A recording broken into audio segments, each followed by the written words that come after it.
Cafe anyway.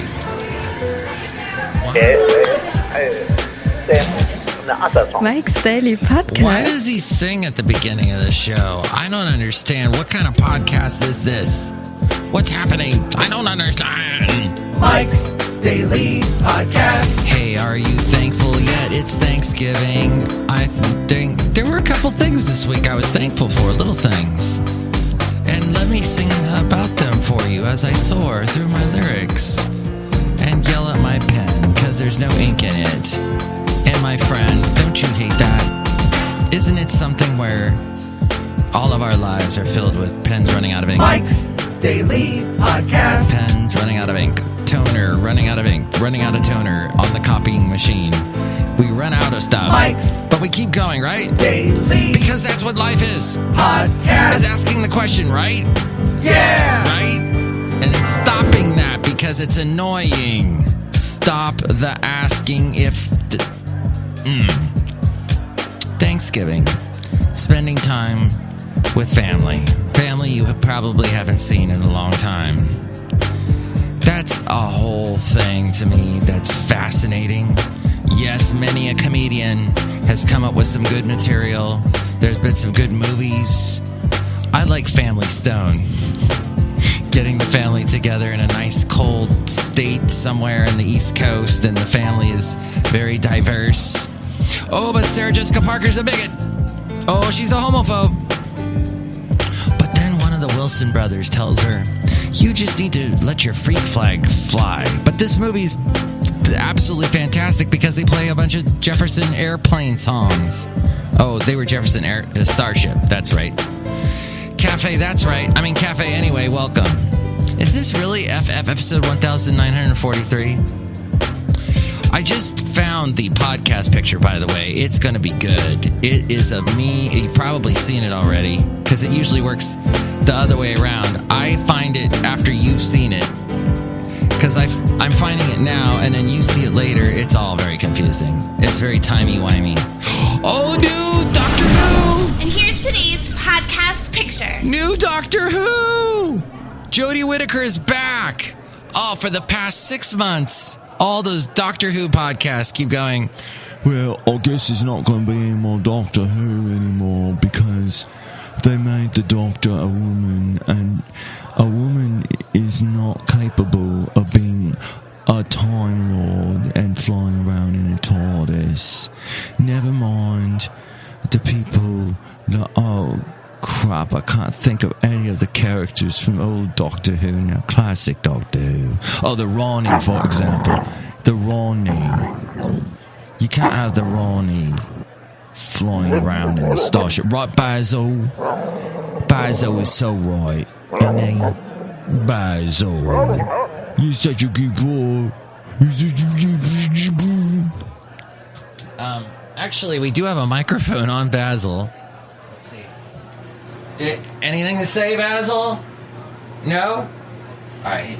Oh. I don't know if you heard it. There was a very deep sigh right at that point. The Ronnie... What was his hot girlfriend? The Doctor. Oh, yeah, he said it's all been eye candy, I know. Since the beginning of the Doctor, the British TV show from the BBC. His girlfriend, the one who was also a Time Lord. And then in real life, he...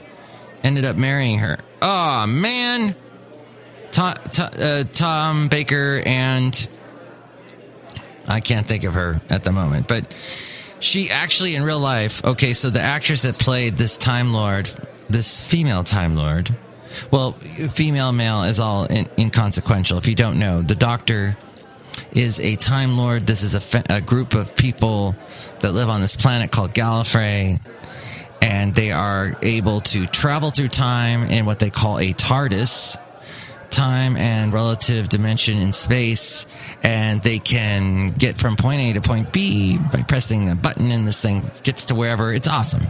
It's a total time travel type show, but with a lot of kookiness and craziness, and it's been on since 1963. I think it's 64, 63, I always forget that. So at one point, the Doctor played by Tom Baker, who's quite popular. I remember him in the 70s playing him. He played the Doctor for the longest time, for the longest than any actor has played him. When the Doctor gets mortally wounded, he regenerates into the Doctor, but he looks completely different. Or he becomes a she, as now the Doctor is Jodie Whittaker. Does any of this make sense? So, back to that, the trailer is out with the new Jodie Whittaker season. And it looks like they're going to bring back some of the old villains from the Doctors. This is why this show is not a Doctor Who podcast, but there are a lot of them, and I am so fascinated by them. And actually, I just realized that the Adirondack chairs in the podcast picture from last time of the octagon, which is kind of TARDIS looking, actually. Because actually, isn't it an octagon, the control panel that he uses? The Doctor, or she uses? But the Adirondack chairs in front of the octagon in Santa Cruz, which you can see at MikesDailyPodcast.com, they have a TARDIS blue color to them. I forgot about that. But that was a great trip that my lovely lady friend and I took to Santa Cruz, and there's another picture of it, and I had my birthday about a week ago, and I am now 51, and it was a fantastic trip, and I got to go Airbnb-ing. Oh, quick side note. I did go ice skating at the boardwalk in Santa Cruz, and it was fantastic. And it's not the podcast picture today is not of me ice skating. It's actually me standing at the beach. What do they call this beach? I think you can kind of see Lighthouse Beach in the background. I think that's what. Is it Shell Ridge? Shelf something? I'm enjoying a delicious Matthew's Chino here at Cafe Anyway, somewhere in Podcastro Valley, the last place on earth. And thank you for listening to episode 1943. What happened was at the boardwalk, we went ice skating. And my feet, if you've listened to this podcast a long time, good for you. As we go outside a Cafe Anyway, we're bringing you Mike's Daily Podcast somewhere in Podcastro Valley, that I spoke about a very hard time I was going through a couple years back. This show's been going on since, well, I've been podcasting for over 10 years now. And then there was a time when my feet got really badly hurt because I was wearing bad shoes, bad tennis shoes. Like, the tennis shoes would get a little hole here and there, but I'm like, I can keep walking in them. There's no problems here. And Basil the boxer, back in the day, he's now 11 and his back legs don't move. And I have a really funny story about somebody trying to help me with that situation by trying to get me a dog wheelchair, which I am adamantly against. For large dogs, it is a hazard. It is not, it is, what was the word I used? False hope. But Basil, so I pick up Basil and I walk him around, and we've got this great system, and it works. But we were, the podcast picture, by the way, is of me at the beach there in Santa Cruz, and the wave is hitting me, and it's a lot of fun. You can see it at MikesDailyPodcast.com. So we're ice skating, and my feet hurt a lot. My feet, it took a long time for them to heal, and I had to go see a foot doctor. I had to wear a brick. I had to take, basically a lot of care walking and really observing how I walk and how I land on my foot. And now they're healed. They're basically healed, except for when I put on ice skates. Then I realize how much they're not healed and how much they hurt, because the ice skate wobbles from side to side, and my foot just can't handle that anymore. But when I'm walking on a normal flat surface, in my shoes, I always try and buy new shoes or keep up with them when they start to wear out, get new shoes, and so that my feet are constantly being supported. The problem is they're wide. They're really wide, and they don't make shoes that really, I have to buy a size like bigger than my foot is in order to accommodate the wideness. That's the world in which I live. But the ice skating, gosh, if your foot wobbles, look out.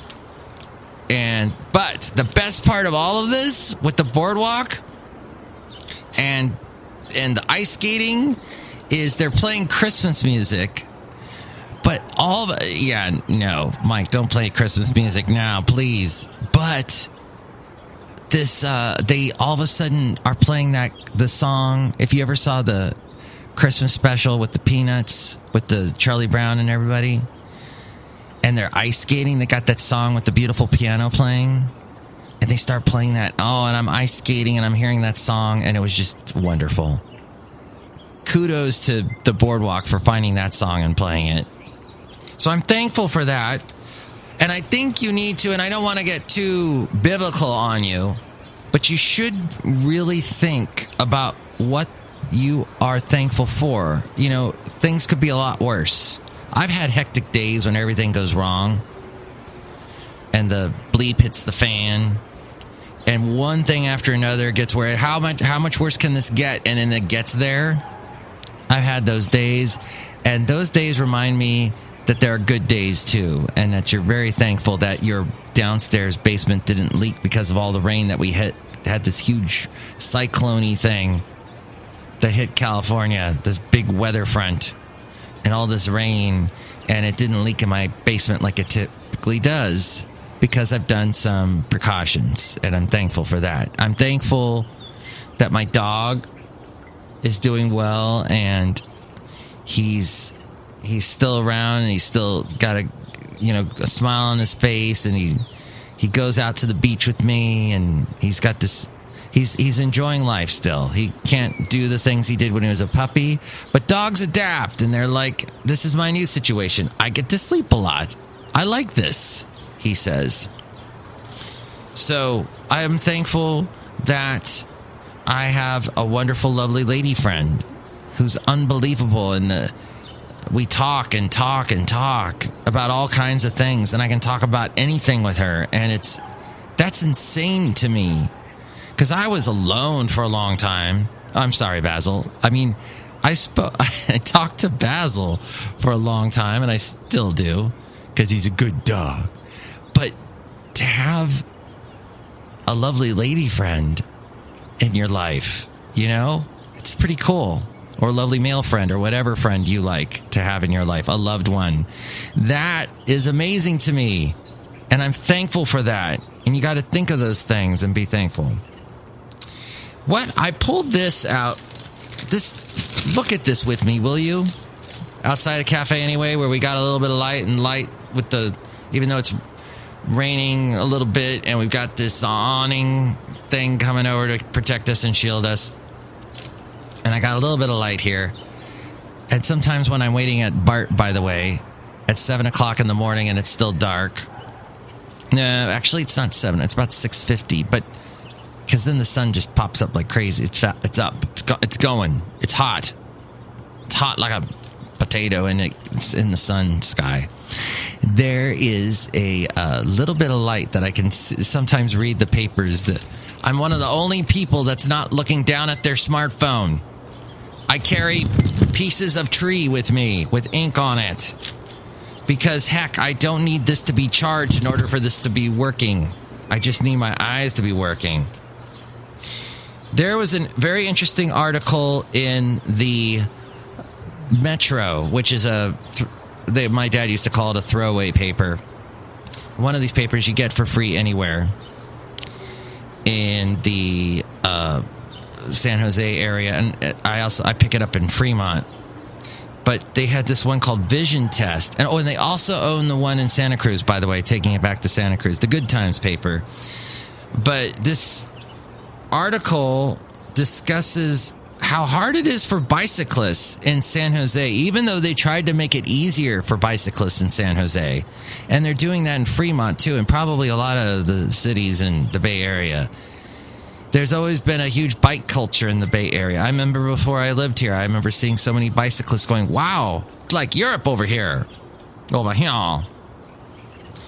But there is a lot to contend with on a bike, even though they've got the bike paths. People break through the little barriers as they drive, and people are still getting killed. Here in this article it says, just weeks ago a motorist almost started a fight after the bicycle mechanic snapped a photo of a car impeding a bikeway by the Adobe Tower off of San Fernando Street. All too often, drivers get verbally or physically threatening when this guy, Brandon Alvarado, politely informs them of his right to a clear bike route. The barriers installed along 20 miles in and around San Jose Central District have brought some relief, but there have been a fair share of tense exchanges with scofflaw motorists. San Jose painted its bikeways bright green and buffered them with matching plastic posts. New lane striping, and they're doing this in Fremont too. New lane striping and signage and parking moved from curb to mid-street to clear the path for bicyclists. While only 1% of trips in San Jose are made by bike, the city aims to boost the rate 15-fold by 2040 as part of an ambitious effort to reduce its carbon footprint. Oh, maybe also to get people to be less fat, because we are a very fat society. Yet a vocal coalition of bike advocates say that will never happen until the city figures out a better way to protect bicyclists than flimsy plastic bollards, which, combined with orange plastic barricades, detours, and block lanes from a crop of new construction, have forced people behind the wheel to navigate a baffling new landscape. And that, my friend, is the problem with all this. In the Bay Area and in California, a lot of things we do in California, the rest of the nation then picks up later, but this is just not working. And it's crazy. In my little area in Podcastro Valley, they've put the chyrons and the bike symbols right in the middle of the road, basically saying, oh, if a bicyclist is going 2 miles an hour in the middle of the road right here, yeah, you got to let him go. That's just the way it is now. But that's the Bay Area, and that may be what you have to deal with at some point where you live. But we're outside a cafe anyway right now. Let's say hi to some people. Why don't we do that now? Let's say hi to them. Hi, Mark. It's Benita, the rodeo queen. How you doing? It's Disgruntled Fiddle Player tell you what. What? Bicyclists are annoying because they like come up on side my truck and then they smack my side window, that mirror that I use to look at things, my side mirror, and they hit it and they destroy it with their big fists. Tell you what. Wow, that's scary. See? This is something that has happened, I guess. But they deserve to, be on the road. Yeah, I don't also find that when I am on a bike, that it hurts my butt. Oh, and look who else is here. It's true. Those seats, not very comfortable. But it's healthy and a good thing. And, if you're going to walk, it takes forever. Bicycles move you. And thus they will be around forever. And look who else is here. Oh, Mike, I make the delicious root beer. Have some right now. I'll carry you over. Hey, but I'm having a Matthew's Chino. That's great. Your Matthew's Chino looks really good. But you better put it away and drink my root beer. And drink it right now. I'll cut you. Oh, boy, I'll cut you. No, little song there. Are you going to cut a turkey tomorrow and just, serve it to people? Yeah, okay. That sounds good. All right, bye. All right. So that's pretty much the end of the show today. Happy Thanksgiving. Remember that you are, probably going to see people tomorrow or today or whenever you've heard this podcast around the holiday season that you may not be big fans of. But you know what? They're going to be dead someday and you're going to go, oh, remember him. Remember I was related to him. Remember, here's the deal. This is what I find is with family. And this, of course, involves participation. Like everybody's got to participate in this. But if there is someone, oh no, there's so-and-so that you don't like, if you guys can get into a conversation about the family and about memories and about, I don't know, where you all come from, and maybe the important stuff, the stuff that we're spending all this money on on these apps and whatnot, is it genealogy or what are they all called? All the genealogical ones that you pay money for with your DNA and stuff. Those things you can find out just by talking to people.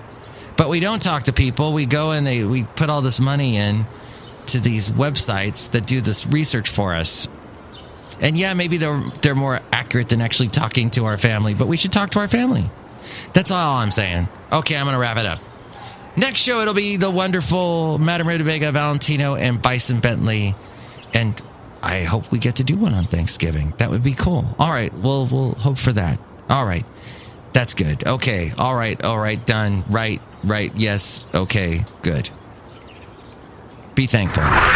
Mike's Daily Podcast is written and produced and performed by Mike Matthews. His podcast is super easy to find. Download or listen to his show and read his blog at MikesDailyPodcast.com. Email Mike now at MikesDailyPodcast@gmail.com. See you tomorrow. Bye!